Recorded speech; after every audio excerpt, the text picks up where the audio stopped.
ടോട്ടലായിട്ട് 1 acre 70 സെൻറ്റിന് മുകളിലേക്ക് വരുന്ന നിയർലി ലെവലായിട്ടുള്ള ഒരു റെക്റ്റാങ്കിൾ ഷേപ്പിലെ പ്രോപ്പർട്ടിയാണ് ഈ കാണുന്നത്. നിലവിൽ ഇതിനകത്ത് ഫുള്ള് റബ്ബർ വെച്ചിരിക്കുവാണ്.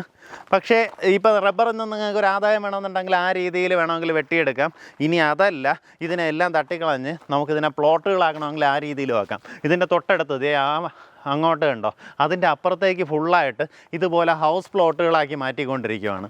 ഈ ഒരു ലൊക്കേഷനിൽ നമുക്ക് ഹൗസ് പ്ലോട്ടിൻ്റെ ഒരു ഇമ്പോർട്ടൻസ് വരുന്നത് ഇവിടെ നിന്ന് ഏകദേശം ഒരു 4-4.5 കിലോമീറ്റർ പോയി കഴിഞ്ഞാൽ നമ്മുടെ ISRO ബേസ് ചെയ്തിട്ടുള്ളൊരു കോളേജ് ഉണ്ട്, IIST, Indian institute of science and technology. അപ്പോൾ അവിടേക്ക് പോകാൻ സാധിക്കും. ഇപ്പോൾ അവിടെയുള്ള എംപ്ലോയീസ് ആ രീതിയിലൊക്കെ അല്ലെങ്കിൽ ഇവിടെയൊക്കെ ഈ വന്ന് റിസർച്ചിനൊക്കെ വേണ്ടി വരുന്ന ആൾക്കാർ തന്നെ ഈ ചുറ്റുവട്ടത്തൊക്കെ സ്ഥലം വാങ്ങി വീടുകൾ വയ്ക്കുന്നുണ്ട് കേട്ടോ. അപ്പോൾ അങ്ങനെ ഒത്തിരിയധികം ഹൗസിംഗ് പ്രോജക്ട്സ് നമുക്ക് ഈ ചുറ്റുവട്ടമൊക്കെ വരുന്നുണ്ട്. ഇനി അതല്ല, നെടുമങ്ങാട് നിന്ന് വേണമെങ്കിൽ ഈസിലി വരാൻ പറ്റുന്ന ഒരു ലൊക്കേഷനാണ്. പ്രോപ്പർട്ടി എവിടെയാണെന്ന് പറഞ്ഞുതരാം. നമ്മുടെ പ്രോപ്പർട്ടി വരുന്നത് തിരുവനന്തപുരം നെടുമങ്ങാടിന് സമീപം കരിപ്പൂര് ജംഗ്ഷൻ അടുത്താണ്. ഞാൻ ഇപ്പോൾ നിൽക്കുന്ന കരിപ്പൂര് ജംഗ്ഷനാണ്. നെടുമങ്ങാട് നിന്ന് വരുന്ന സമയത്ത് കരിപ്പൂര് ഈ അമ്പലമൊക്കെ കഴിഞ്ഞ് ഇവിടെ ഒരു അമ്പലമുണ്ട്, ഒരു ഭദ്രകാളി ക്ഷേത്രമുണ്ട്. അത് കഴിഞ്ഞ ഉടൻ തന്നെ ലെഫ്റ്റിലേക്ക് കാണുന്ന റോഡ്, ഈ റോഡ് നമുക്ക് ഏകദേശം ഒരു 700 മീറ്ററിനകത്തുള്ള ഡിസ്റ്റൻസ് പോയി കഴിഞ്ഞാൽ നമ്മുടെ പ്രോപ്പർട്ടിയിലേക്ക് എത്താം. ഈ റോഡ് നേരെ പോകുമ്പോഴത്തേക്കും കരിപ്പൂർ സ്കൂളിൻ്റെയൊക്കെ അവിടെ എത്തും. അതായത് സ്കൂളിൻ്റെ ബാക്ക് വശം കാണാം. അവിടെ ആ മതിൽ കഴിഞ്ഞ് വീണ്ടും ഒരു 100 മീറ്റർ പോകുമ്പോൾ ലെഫ്റ്റ് സൈഡിലായിട്ട് നമ്മുടെ പ്രോപ്പർട്ടി ഐഡൻറ്റിഫൈ ചെയ്യാം.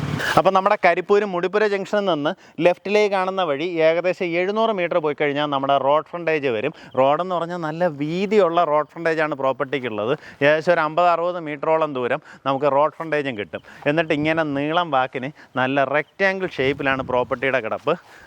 നമ്മൾ അതിരെല്ലാം കൃത്യമായിട്ട് തിരിച്ചിട്ടുണ്ട്. ഇതുപോലെ കല്ലുകൾ ഇട്ടിട്ടുണ്ട്, 2 സൈഡിലും മതിലുണ്ട്. നമുക്കതുപോലെ റബ്ബറിൻ്റെ ഷീറ്റ് അടിക്കാനുള്ള മെഷീനും ഇങ്ങനെയുള്ളൊരു സ്റ്റോർ റൂമും ഒക്കെ ഇവിടെ തന്നെ നമുക്ക് പ്രോപ്പർട്ടിക്കകത്ത് കാണാൻ സാധിക്കും. ശരിക്കും വണ്ടി അവിടെ നിന്ന് ഇങ്ങനെ ഇറങ്ങി വരാവുന്ന രീതിയിൽ ഒരു വഴി ഫോം ചെയ്തിട്ടിട്ടുണ്ട് കേട്ടോ.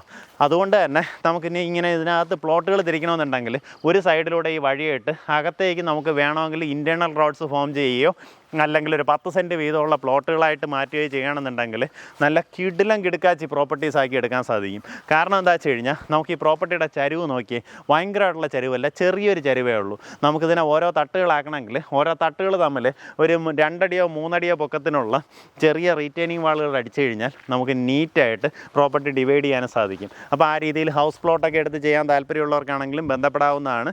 നേരിട്ട് ഇതിൻ്റെ ഓണറിനെ വിളിച്ച് ബാക്കി കാര്യങ്ങൾ ഡീലാക്കാം. ടോട്ടലായിട്ട് 1 ഏക്കർ 70 സെൻറ്റ് മേളിലേക്കാണ് സ്ഥലം വരുന്നത്. നല്ലൊരു റേറ്റിന്, അതായത് പെർ സെൻറ്റ് 1.5 ലക്ഷം രൂപയ്ക്ക് സ്വന്തമാക്കാം. ഈ പറഞ്ഞിരിക്കുന്ന വിലയിൽ എന്തായാലും നെഗോസിയേഷൻ സാധ്യതയുണ്ട്. ആ കാര്യം നേരിട്ട് ഉടമയായിട്ട് തന്നെ സംസാരിച്ച് ഡീലായിരിക്കും.